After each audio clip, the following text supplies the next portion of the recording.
এবার মমতা তৃণমূল তো একের পর এক ধাক্কা খাচ্ছে। এবার মমতা তৃণমূলে আরো ধাক্কা। তৃণমূল ছাড়লেন প্রাক্তন মন্ত্রী। কে তৃণমূল ছাড়লেন? তৃণমূল ছাড়লেন মনীশ গুপ্ত। হ্যাঁ, এবার তৃণমূল ছাড়লেন মনীশ গুপ্ত। মমতা তৃণমূলে আরো ধাক্কা।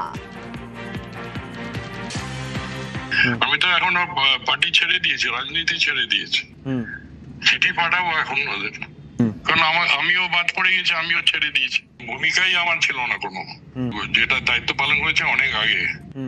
তারপরের থেকে তো আমি কোনো গুরুত্বপূর্ণ পদে কি কোনো ইলেকশনে কি এমএলএ কি এমপি ছিলাম না। তো 85 হলো বয়স, আমি ছেড়ে দিচ্ছি এখন আর কি, ছেড়ে দিয়েছি আর কি, এক মাস হয়ে গেছে।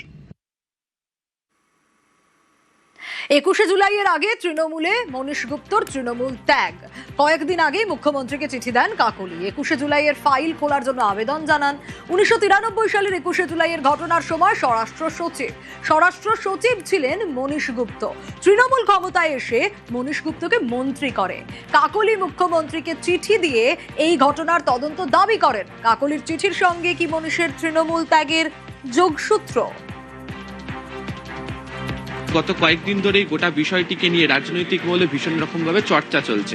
এটা ঠিক যে মনীশ গুপ্ত তিনি রাজ্য মন্ত্রিসভার সদস্য ছিলেন, বিদ্যুৎ দপ্তরের মতো গুরুত্বপূর্ণ দায়িত্ব সামলেছিলেন। এমনকি যখন মিঠুন চক্রবর্তী তৃণমূল কংগ্রেসের সঙ্গ ত্যাগ করেন, তখন রাজ্যসভাতে তার ছেড়ে যাওয়া যে আসনে, সেখানে তৃণমূল কংগ্রেসের তরফ থেকে পাঠানো হয়েছিল তাকে। পরবর্তী সময় দেখতে পাওয়া যায় যে দক্ষিণ কলকাতার ক্ষেত্রে, যে সাংগঠনিক ক্ষেত্রে তাকে চেয়ারম্যানের দায়িত্ব দেওয়া হয়েছিল। কিন্তু তিনি এখন বলছেন যে দল তার সঙ্গে যথাযথভাবে সম্পর্ক রাখেনি, দল তাকে যথাযথভাবে ব্যবহার করেনি, এবং তার বর্তমান পরিস্থিতি অনুযায়ী তিনি বলছেন যে তিনি আর তৃণমূল কংগ্রেসের সঙ্গে সংযোগ রাখতে চান না, তিনি দূরে সরে যেতে চান। এই প্রশ্ন তার কাছে উঠেছিল যে 21শে জুলাই কাণ্ড নিয়ে তার যে ভূমিকা, সেই ভূমিকা নিয়ে প্রশ্ন উঠেছে।